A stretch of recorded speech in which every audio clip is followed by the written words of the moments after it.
Did you know that when you follow the will of God, sometimes it causes heartburn in your life and sometimes in the lives of people around you? We got to do the will of God. Doing the will of God, that's the common ground for true believers.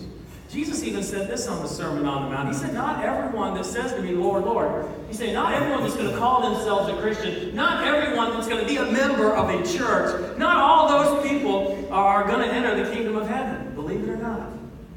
But the one who does the will of my Father who's in heaven.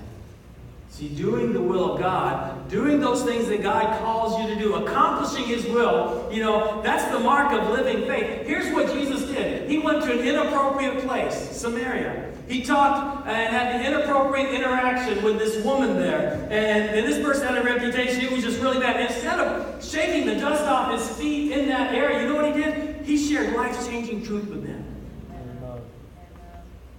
He shared life-changing truth with them. Why? Because that was the will of the Father.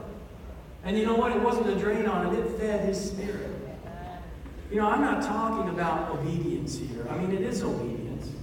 I'm not focusing on obedience here. I'm not saying you guys need to be more obedient. You guys need to be more obedient. You guys need to be more obedient. I'm not trying to beat you over the head. What I'm trying to say is there are opportunities for you to get food from the Father. He wants you to be fed.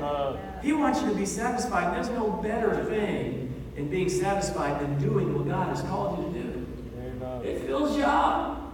It blesses you. It blesses you. He did this because his food was doing the will of the Father, doing the risky things God called him to do. I think that there are a lot of Christians, and I believe also in North America, because that's my experience. I don't go to churches elsewhere. I think there are a lot of churches in North America that are starving. Spiritually starving.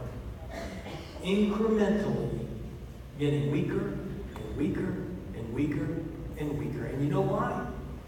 It's because they're not doing the things God called them to do.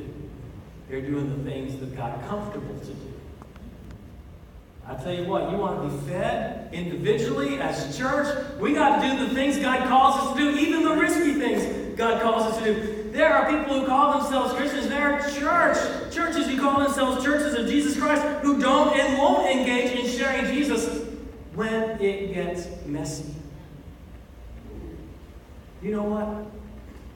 It's easier to be vocal than to be involved.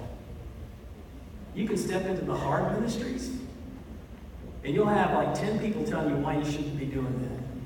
You can step outside the box, you'll have all kinds of people saying, you shouldn't be doing it, because it's easier to be vocal than to be involved. We're in a culture war right now. Did you know that? Oh, yeah.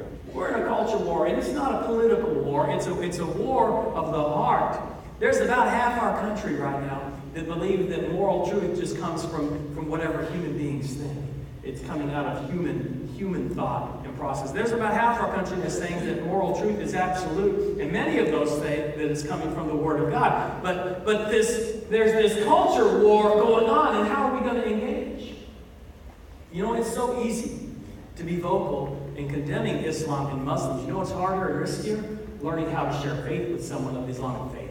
Amen. Sharing with them the love of Jesus Christ. That's harder to do. It's riskier, because once you start doing that, you're going to have a lot of people saying you shouldn't even be doing that. Look out.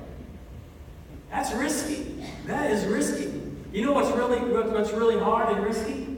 It's great to be in a life group, and it's great to have relationships in church that help us to grow. But sometimes in those groups, we can sit there and sort of talk about people that don't have life together as much, and you can make fun of people that are behind bars. But there are people in our community coming out of jail that need Christian community. Yes, sir.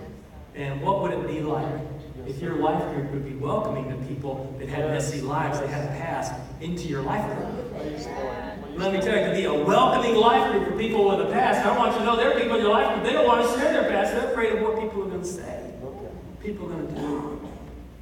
I tell you, when you open up your life group and accepting wholeheartedly people with that kind of messy past, it's going to make life group a lot harder, but I want you to know it's going to be food for the soul. Amen.